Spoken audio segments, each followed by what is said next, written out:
setup for Into the Woods. This is my 4th or 5th time doing this show, and every time it's always a little bit different. There's a bunch of considerations you have to have in terms of space, just because there's such a large instrument setup for it. One of the nice things about this particular production is I'm actually getting to use all acoustic for this setup, including the witch's drums, which are actually normally supposed to be electronic, but in this case I just kind of wanted an acoustic sound. So for that, I devised an idea of using rototoms. Instead of tuning the rototoms to a really clear pitch though, I have them really loose so they're almost detuned, so they still have kind of a pitch bendy quality that is a little reminiscent of the electronic sounds. Consideration of your setup is really important in this show just because of how fast some of the changes are between instruments, and so you have to really figure out a way that you can move from one to the next pretty easily. It's probably one of my favorite shows to play, honestly, just because there's so much stuff and you never really stop. There's only a couple songs where you don't actually get to do anything. One of the other really fun parts about this show is you get to provide a lot of the sound effects.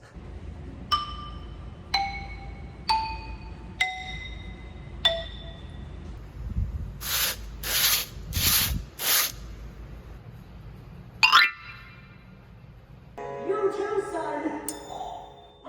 Keep out of my path. You also get to be the giant with a bass drum, preferably as large as possible for your pit. This is a 40-inch bass drum that I have down here. I'm just going to talk through a few of the setup issues and why I've done it this way. So I have the ratchet mounted to the bass drum for the boom crunches that happen. Also, you need the G chime pretty close to the bass drum as well for the death of Milky White. Milky White is dead. You also go from the chime to sandpaper blocks pretty quickly in one of the scenes. Try to keep most of the drums in the same place, so I have the concert toms here and the rototoms above it. Again, the rototoms are substituting for the electronic drums for the witch's rap. I keep a larger suspended cymbal over here because there are places in Hello Little Girl where you're playing toms and cymbal, and also sometimes bass drum and cymbal as well. The hi-hat stays mounted over there, kind of close to the snare drum. There's a couple places where you play those together. Keep the tempo blocks and wood blocks pretty close to each other. They provide a lot of the door knocks throughout the show. The cowbell is used when talking about Milky White several times. Xylophone and snares, I kind of push the snares underneath the xylophone just so I have quick access to them without making the setup even wider.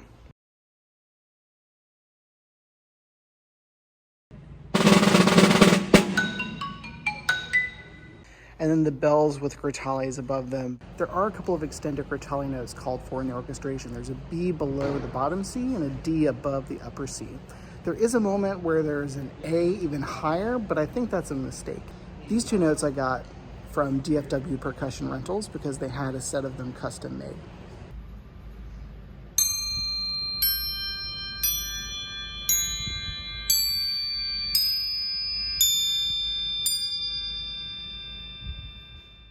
Over on this side, I have two triangles mounted on DeSanza triangle triggers.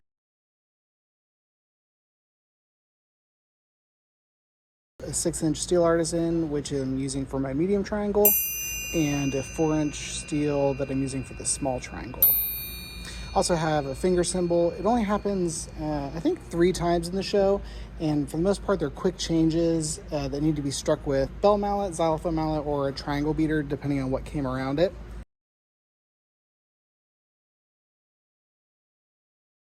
Here I have a chime rack that I built. It's holding 6 chimes. The G is over by the bass drum, and so these other 6 are what I need.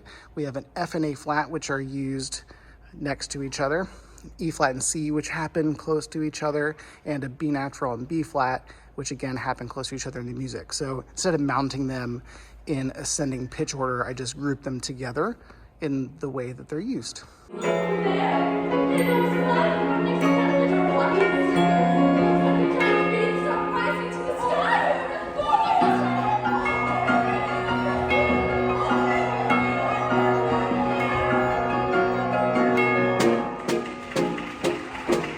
I also have a cymbal over here next to the chime rack because there is one moment where you're playing cymbal along with chimes.